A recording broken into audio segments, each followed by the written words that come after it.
दोस्तों, स्वागत है आपका फिर से मेरे YouTube चैनल गौर की वाणी में। उम्मीद करते हैं कि आप खुश होंगे।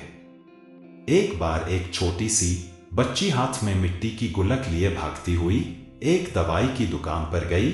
वह काफी देर तक वहां पर खड़ी रही। उसने दुकानदार को कई बार बुलाया, लेकिन दुकानदार का ध्यान उस पर नहीं गया, क्योंकि वहां पर भीड़ बहुत थी। बहुत बार बुलाने पर दुकानदार ने उस लड़की की आवाज नहीं सुनी और फिर बच्ची को गुस्सा आया और अपने मिट्टी की गुल्लक को वहीं काउंटर पर जोर से रख दिया। उसकी आवाज से फिर सब डर गए। फिर इसके बाद दुकानदार और वहां पर खड़े सभी लोग उस बच्ची की तरफ देखने लगे। दुकानदार ने उसे बच्ची से पूछा कि बेटे, आपको क्या चाहिए? तो वह बड़े ही भोलेपन से बोली, मुझे एक चमत्कार चाहिए। बच्ची की बात सुनकर दुकानदार को कुछ समझ में नहीं आया और ना ही वहां पर खड़े लोगों को कुछ समझ में आया। सभी उसकी तरफ देखने लगे। दुकानदार को कुछ पता नहीं लगा। तो फिर दुकानदार ने उससे कहा कि बेटे, चमत्कार तो यहाँ पर नहीं मिलता है, वह आपको कहीं और से ही मिलेगा। यहाँ पर नहीं मिलता चमत्कार। तो बच्ची को लगा कि वह उसे झूठ बोल रहा है। फिर बच्ची ने कहा कि मेरे गुल्लक में बहुत पैसे हैं, बताओ आपको कितने पैसे चाहिए, पर मैं आज यहाँ से चमत्कार लेकर ही जाऊंगी। बच्ची जिद करने लग गई कि मुझे आज चमत्कार चाहिए और यही से ही लेकर जाएगी। फिर काउंटर पर खड़े एक आदमी ने उससे पूछा कि बेटी, क्यों चाहिए तुमको चमत्कार?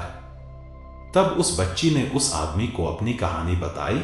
अभी कुछ दिन पहले मेरे भाई के सिर में बहुत तेज दर्द हुआ, वह बहुत बीमार हो गया था। फिर मेरे पापा मम्मी उसको हॉस्पिटल ले गए। उसके बाद कई दिन तक मेरा भाई घर नहीं आया।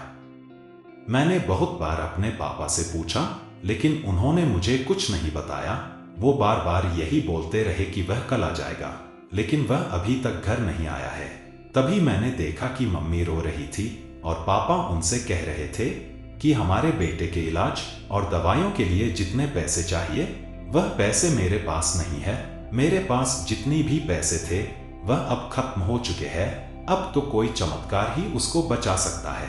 तब मुझे लगा कि मेरे पापा के पास अगर पैसे नहीं भी हैं तो क्या हुआ, मेरे पास तो है।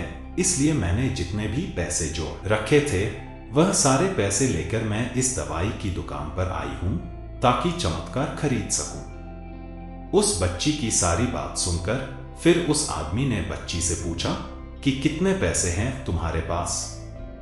यह सुनते ही बच्ची ने गुल्लक उठाई और जमीन पर पटक कर उसे फोड़ दिया और पैसे गिनने लग गई।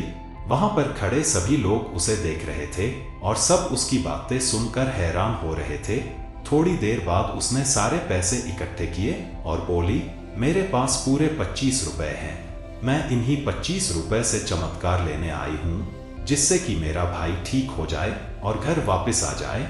वह आदमी थोड़ा सा मुस्कुराया और बोला कि अरे, तुम्हारे पास तो पूरे पैसे हैं, इतने का ही तो आता है चमत्कार। यह सुनकर वह बच्ची बहुत खुश हो गई और बोली, चलो मैं आपको अपने पापा से मिलवाती हूं। फिर वह आदमी उस लड़की के साथ उसके घर गया और उसके पापा से मिला और फिर उसने सिर्फ 25 रुपए में उसके भाई की सर्जरी कर दी। उसका भाई कुछ दिन बाद ठीक होकर के घर वापस आ गया। वह आदमी कोई आम आदमी नहीं था, बल्कि एक बहुत बड़ा न्यूरोसर्जन था। फिर कुछ दिन बाद वह बच्ची, उसका भाई, उसके पापा और मम्मी चारों एक साथ बैठे हुए थे और बात कर रहे थे। तभी उसकी मम्मी ने उसके पापा से पूछा कि अब तो बता दो, यह चमत्कार आपने किया कैसे? तब उन्होंने अपनी बेटी की तरफ देखकर कहा, चमत्कार मैंने नहीं, इसने किया है। इसी के किए हुए चमत्कार से आज हम सब फिर से मिलकर यहाँ एक साथ बैठे हैं। तो यहाँ पर एक बहुत बड़ी सबक है जो हम उस छोटी सी बच्ची से सीख सकते हैं। जिंदगी में कभी कभी ऐसा होता है कि हमको कोई रास्ता नजर नहीं आ रहा होता है और हम लोग हिम्मत हार जाते हैं। तब हमारे अंदर एक बच्चा होता है जो कोशिश करने से कभी पीछे नहीं हटता। वह हार मानने को तैयार ही नहीं होता है, क्योंकि उसको ना शब्द समझ नहीं आता है। वह बच्चा जिसके लिए कुछ भी नामुमकिन नहीं है, कि क्योंकि वह हर हाल में कोशिश करता ही रहता है। अगर आपको हमारी वीडियो अच्छी लगती है तो कृपया लाइक और कमेंट कर दिया कीजिए और चैनल को सब्सक्राइब करना मत भूलिए।